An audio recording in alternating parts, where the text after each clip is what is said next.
Hey, what's going on, guys? Welcome back once again. It's me, Molt. Super stoked to be here with you guys today. So, finally, we're hearing something. Okay, we're hearing something from Clash Royale about what is new, about what's going to be happening, and I'm excited about it. I hope that you guys are as well. We all have been kind of sitting back like, so what new game are we going to be playing? Because this one is pretty much done.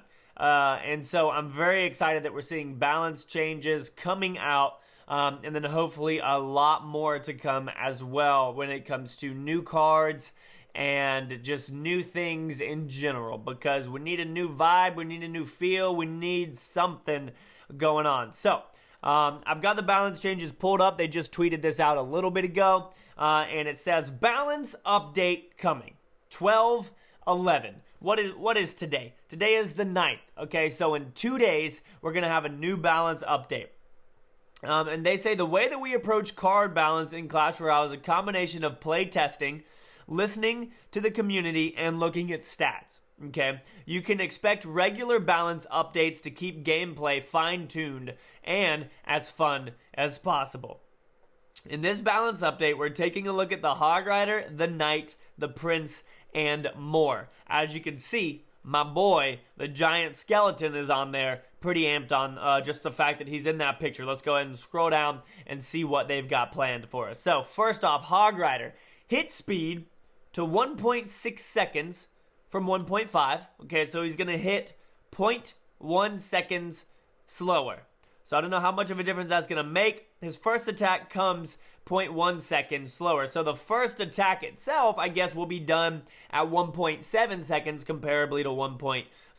But that's not even a good way to look at it. So his first attack on the tower will be just a little bit later. So that means hopefully you can get your Ice Spirit down, or you can get something down to help with the fact that he gets off 14 hits, even when there's 36 barbarians on him. Obviously, that's an exaggeration, but sometimes it feels like you're looking at the Hog Rider and you're like, he's still going? He's still going? So, the fact that they have looked at that and are working on that, that's awesome. I don't know what the stats on. I imagine OJ or Orange Juice is going to be posting on this very, very in-depth. His mind works like that. He's amazing when it comes to statistical stuff like that. So first off, that's just awesome. Next, the Knight. Hit speed to 1.2 seconds from 1.1. I like to see that they're working on him. I think we all would have liked to see a little bit of a health nerf on him, because for 3 Elixir, he is extremely strong and lives very, very long. I don't think the problem was how much damage he did, but I guess in this sense, if he's attacking slower, the things that are doing damage to him can kill him faster, so then that kind of does affect his health in the same sense. Let me know how y'all feel about that and all of this so far. The Prince, his hit points are plus 5%, and his hit speed is to 1.4 from 1.5. So he's going to be pretty good. He was always kind of good, you know. The fact that he had his charge made him a unique character, and he did good damage off of that charge. But even after the charge, he does pretty well. Now, obviously, you can counter him with guards and things like that. So the fact that they're focusing on him and buffing him a little bit, that's good, because the Dark Prince saw a buff more recently than he did, I believe, in the last set of balance changes with the Ice Wizard and some other things. I'm pretty sure that's when the last Prince was updated, so it's good to see the Prince updated right here. Next, I really like this one. Damage spells. Fireball, Lightning, Zap, Log, Poison, Rocket, Arrows are doing 5% less damage to Crown Towers.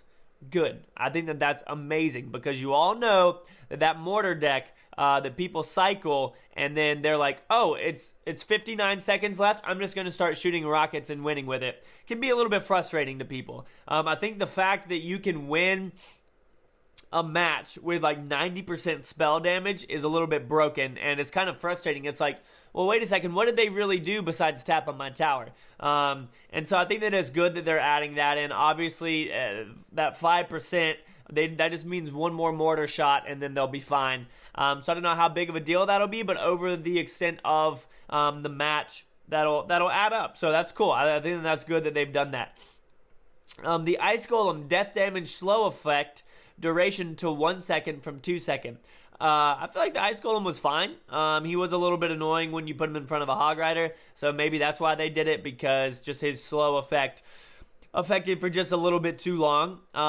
Next, the Skeleton Barrel added death damage. It doesn't tell us what that death damage is here, which I think would have been cool to see. That, like, when it blows up, it does, I don't know, 300 damage to the tower or the building. Or if it'll affect, I imagine it'll affect troops as well. But will it just affect air troops because it's up in the air? So when it blows up, like, is it going to drop a bomb?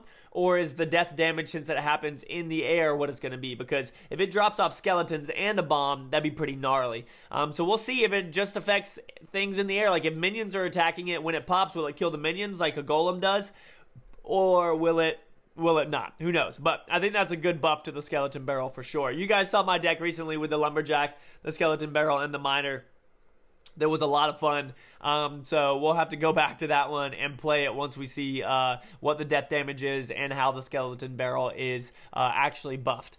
Next, Giant Skeleton, my dude. Hit points plus 5%. So we'll see how that works. We'll see if that 5% is good enough. I feel like maybe his attack speed should have been sped up. Not too much, but I think that would have been a good thing for him. Because I don't know if the problem was how quickly he died.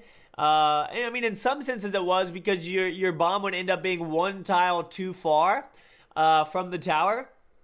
So now with 5% more hit points, maybe he can get that next tile so that he can deal that death damage to the tower. That'll be good. Guards, damage plus 5 points, hit points plus 5 points, 5%, and hit speed to 1.1. Guards are about to be nasty, y'all. Guards have always been kind of a good card that have been underestimated, but they counter so much, especially if you throw an Ice Spirit in with them. And so I think this is going to be really, really cool. Again, OJ is probably going to go into depth as to what troops can now